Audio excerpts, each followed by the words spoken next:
Infinity look like a lick and I'm jerking and jiving, I'm hitting them tricks. Stop on the blocks and I flex with the kids. Hop in the car on the quest of the... No More Sleep Game Script is all about helping you with your weekly fantasy football lineup. We're going to give you information so that you can make informed decisions about who to start and who to sit.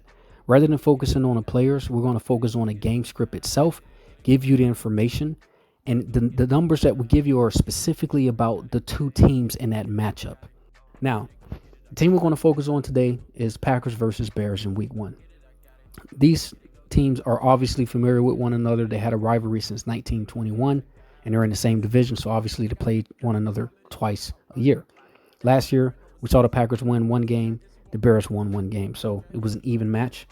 And there were 3 things that were pretty consistent across the board as far as a strength and weaknesses perspective.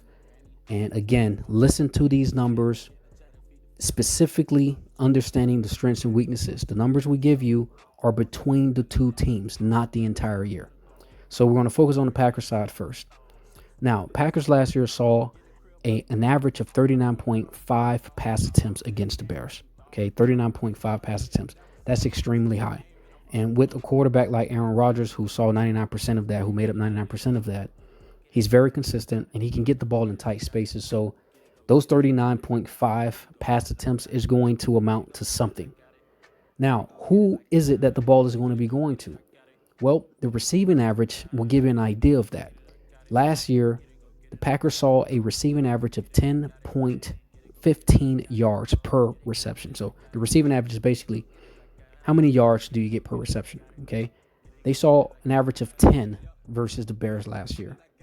What does that mean? It means if you have a receiver who has a receiving yard average of less than 10 yards, might not be a smart choice. You want to get upside. And we just define what upside is because the baseline is the average, which is 10 yards per reception. So look at your receiver that you have, whoever it may be, and see how's the receiving average, on that team. All right. So we're talking about the Packers, obviously. So what's the receiving average on the Packers team there? Now, the second thing that we looked at was the rushing average.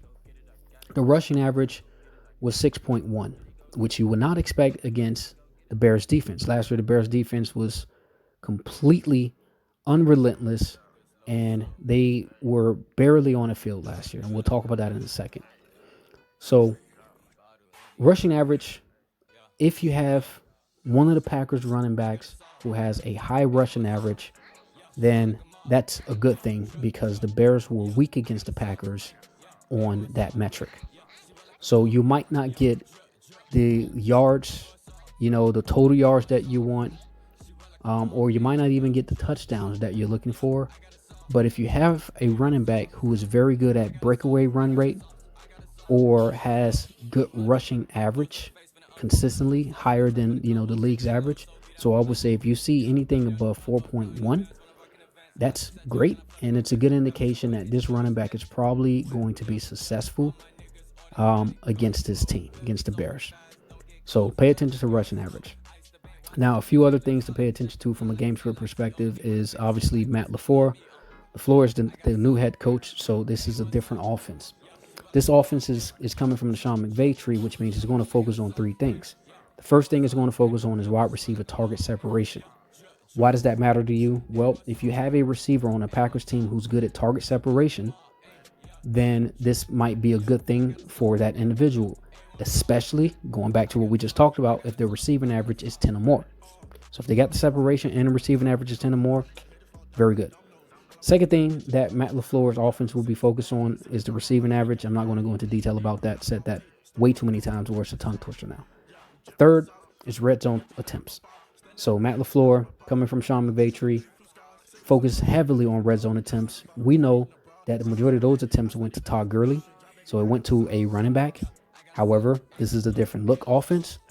But if you have, whether it's a receiver or a running back or tight end, whoever, if you have someone on the Packers team who has a high percent, typically has a high red zone target percentage, then you might want to put them in because they're going to have that touchdown upside. Last year, Aaron Rodgers and the Packers saw a 39.5 average pass attempts. We expect that to go up to 40.5. Okay.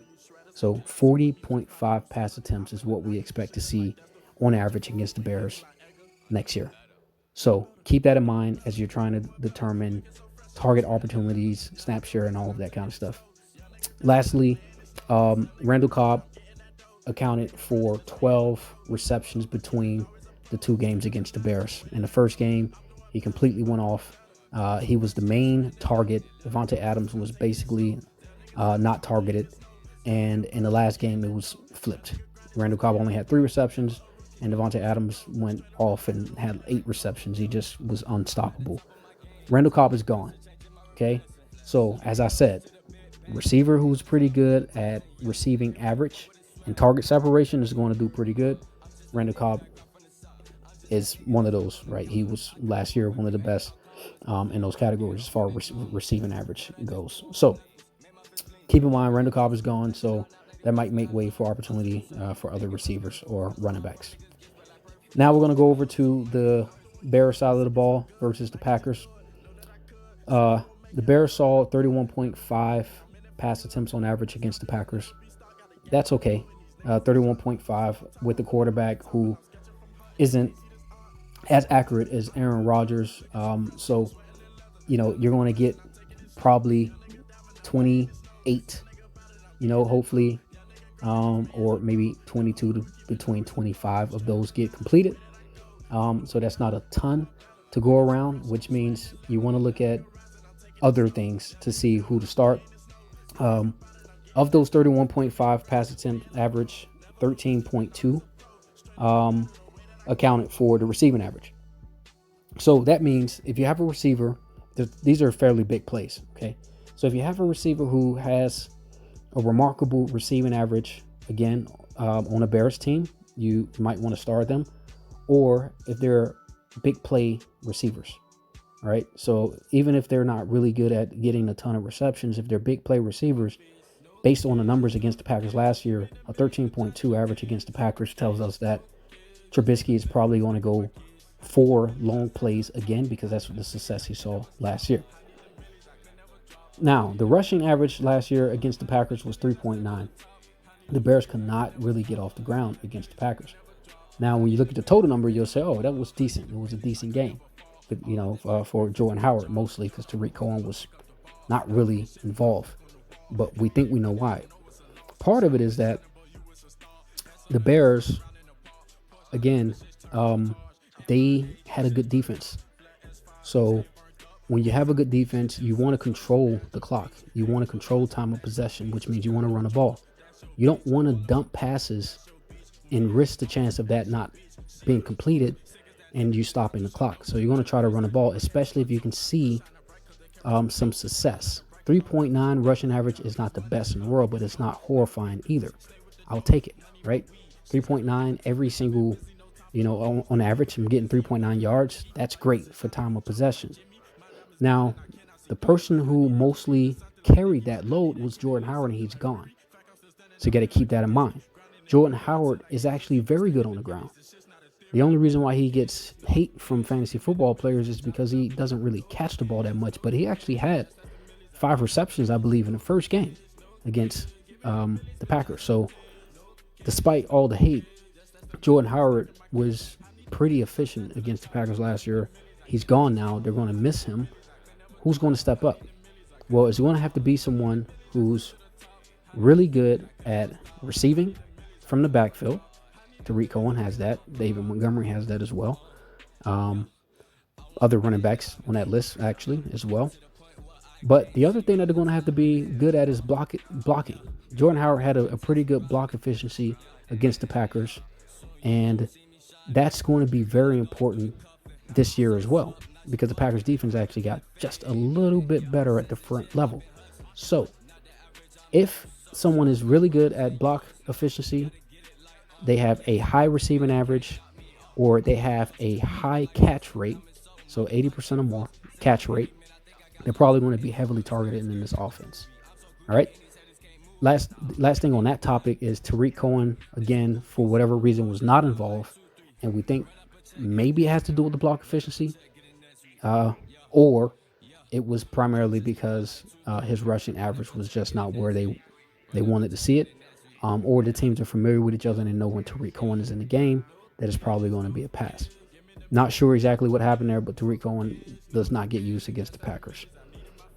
Changes from the offseason. Last thing to look at is changes from the offseason. So Vic Fangio is obviously head coach of the Denver Broncos now and no longer the defensive coordinators for the Bears. That's significant to understand because, again, defense plays into game script. However, we don't think the change between Vic Fangio and Chuck Pagano is going to change your fantasy outlook because the game script is effectively going to be the same even though they're different defenses. Vic Fangio was mostly involved in disguising defenses using multiple defensive backs. Unfortunately for the Bears, they lost two of their key defensive backs in Bryce Callahan and Adrian Amos. And those two guys were heavily involved in the disguising of the defenses. The good news is Chuck Pagano was coming in. He don't use DBs for disguising. In fact, he focuses more on sacks.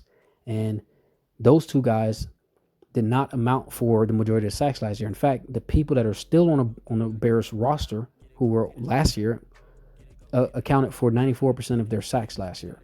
So no change there.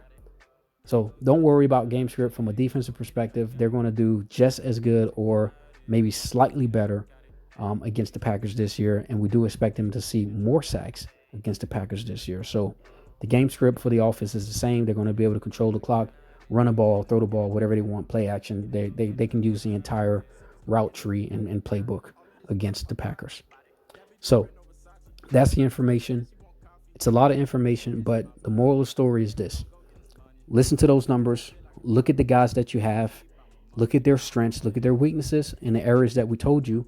If they're good in those areas, then you start them. If they're not, then you don't start them. No more sleep game script. Got it. Get it, go get it, I got it.